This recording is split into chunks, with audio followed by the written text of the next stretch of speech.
When the messengers finally found him beneath the burning midday sun, Lucius Quinctius Cincinnatus was not searching for glory, nor waiting for history to remember his name. He was bent over a plow on his small 4-acre farm, the land later known as the Quinctian Meadows. Across the Tiber, far removed from marble forum, crowded assemblies, and the restless machinery of Roman politics. His bare feet pressed into the cool soil. Each deliberate step released the damp scent of earth, freshly opened by iron. Sweat ran down his temples and along his jaw, carving pale lines through dust that had settled there since morning. The only sounds were the steady scrape of the plowshare biting into stubborn roots and stone, the slow breathing of the oxen leaning into their harness, the wooden yoke creaking with each measured pull. Nothing about the scene suggested destiny. It suggested routine, endurance, work. This life was not exile born of resentment. It was chosen, painfully, deliberately chosen. He had once stood at the center of the Republic, consul, patrician leader, a man whose voice carried weight inside the Senate chamber. But Rome in his day was fractured by the long struggle of the orders. Patricians fought to preserve inherited authority. Plebeians pressed for legal protection and a share in governance. It was not merely political disagreement. It was tension woven into the city's foundation. Cincinnatus defended tradition. His son Caeso defended it recklessly. Charismatic, imposing, and fiercely proud, Caeso gathered young aristocrats around him and turned political conflict into physical confrontation. Plebeian assemblies were disrupted by force. Tribunes were driven from the forum. Public debate became street violence. The backlash was swift. Charges were filed.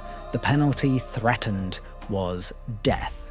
Caeso fled into exile before the sentence could be carried out. To spare his son's life, Cincinnatus paid an immense fine, so severe it stripped him of nearly everything his family had accumulated over generations. Villas overlooking Rome's hills, productive estates, herds and flocks, symbols of status. He did not protest. He did not accuse. He did not seek revenge in whispers or alliances. Instead, he crossed the Tiber with his wife Rasilia, and what little remained, exchanging the bordered toga for a coarse tunic, the Senate floor for furrowed earth. 16 years passed. Seasons hardened his palms. Summers darkened his skin. Rome became a distant outline beyond the river, visible on clear days but no longer central to his life. Then the silence broke. Dust lifted along the narrow road. Riders approached at speed. Lictors walked beside them, fasces resting against their shoulders, rods bound tightly around an axe blade, the ancient emblem of Roman authority over life and death. The oxen sensed the disturbance before he did. They stopped mid-stride. Cincinnatus straightened slowly, one hand resting on the plow handle. "Lucius Quinctius Cincinnatus," the lead messenger called, voice controlled despite travel-worn breath. "Put on your toga. The Senate of Rome summons you." The crisis was grave. The Aequi had shattered treaty and descended from the hills, burning farms and cutting supply lines with ruthless efficiency. Consul Minucius Esquilinus had marched to confront them, brave, loyal, but drawn into unfavorable ground. Beneath Mount Algidus, his army was lured into a narrow valley. The heights were seized, the exits blocked, supplies dwindled, water grew scarce. What began as maneuver became entrapment. 5 cavalrymen escaped under cover of darkness, riding through arrows and confusion to reach Rome. They arrived exhausted, horses trembling, bearing a single message. The army was surrounded. Without immediate relief, it would be destroyed. Panic spread quickly. Markets shuttered. Rumours travelled faster than facts. The second consul was campaigning too far north to return in time. Debate faltered. Procedure slowed. In that narrowing moment, only one constitutional remedy remained: the appointment of a dictator. 6 months of absolute authority entrusted to one man to preserve the republic itself. They chose the farmer across the river. Cincinnatus listened without visible reaction.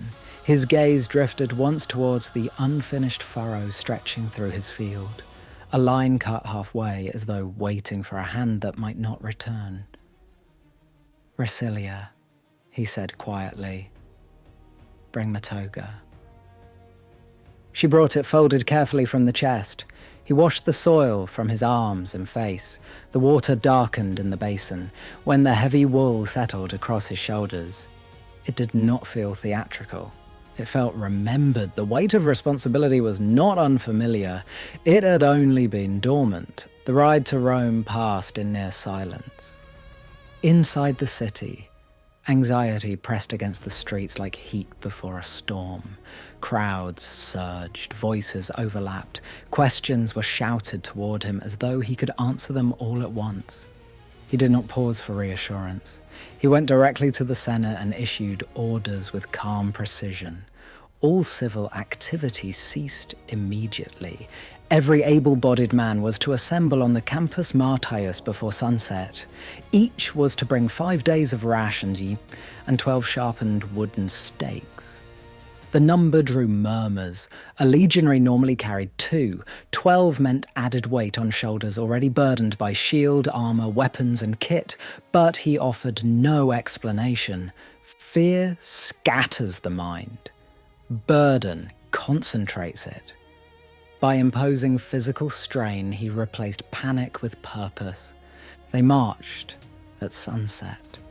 Through the night they advanced at a relentless pace, no songs, no speeches, only the rhythm of sandals against earth and controlled breathing in the dark. Before dawn, they reached Mount Algidus. Below them, Equian fires flickered faintly. The enemy believed victory inevitable. Cincinnatus studied the slopes in torchlight. A direct assault would bleed men unnecessarily. Instead, he chose patience and geometry. In silence, the legions deployed in a widening arc, forming a vast ring around the Aequian camp, enclosing the very force that had enclosed Rome's army. At first light, a single thunderous cry broke across the valley. Hope surged among the trapped Romans below. Shock tore through the Aequi. Then came labor. Stakes were driven deep, trenches carved, earth heaped high, sweat-soaked tunics, hands blistered, split, bled. But the circle tightened steadily. By full daylight, the trap was complete. The Aequi stood surrounded between 2 Roman forces, their advantage erased. The fighting that followed was brief and decisive. Resistance faltered, weapons dropped. Surrender came not from negotiation but from recognition. Cincinnatus spared unnecessary slaughter, but he demanded submission. Beneath a constructed yoke of spears, each defeated soldier passed bent low. A visible acknowledgement that power had shifted. The trapped army was saved. Rome erupted in celebration. Garlands fell from balconies. A triumph was declared. Honors accumulated rapidly. Gold, land, prestige. Yet Cincinnatus still held absolute authority. 5 months remained in his mandate. No veto could restrain him. The legions were loyal. The people would have accepted permanence. 16 days after taking office, he entered the Senate. "The emergency has passed. The Republic stands secure. My duty is complete." He laid down the fasces. He removed the bordered toga, folding it with deliberate care. Beneath it, the plain tunic still carried the faint scent of soil. He left the chamber, crossed the Tiber, walked back to the Quinctian meadows. The plow stood where he had left it, half-buried, patient, unchanged. He took hold of it once more. 20 years later, famine struck Rome. A wealthy grain merchant, Spurius Maelius, distributed food generously to the starving poor. To many he appeared compassionate. To the Senate he appeared ambitious, a man building loyalty large enough to destabilize the Republic. Again they summoned Cincinnatus, now 80. Back bent with age, hands thickened by decades of labor, he rose without hesitation. Maelius was ordered to appear before him. He refused. Crowds gathered in the forum, voices sharpened toward unrest. Cincinnatus acted swiftly.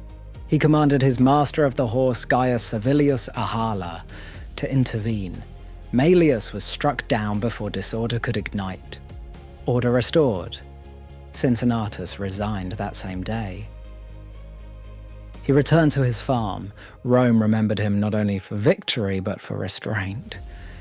In a culture that celebrated dominance, he demonstrated something rarer: authority accepted without hunger, exercised without indulgence, relinquished without regret. Centuries later, during the American Revolution, George Washington was compared to him after surrendering command and returning to Mount Vernon rather than holding power indefinitely. The Society of the Cincinnati was founded in his honor. The name endures. Many men know how to seize power. Fewer know how to carry it responsibly. Almost none know when to lay it down. History shouts the names of conquerors, but it remembers Cincinnatus in a quieter way. And in that quiet, what lingers is not the clash of steel or the roar of crowds, but the steady scrape of a plow returning to earth.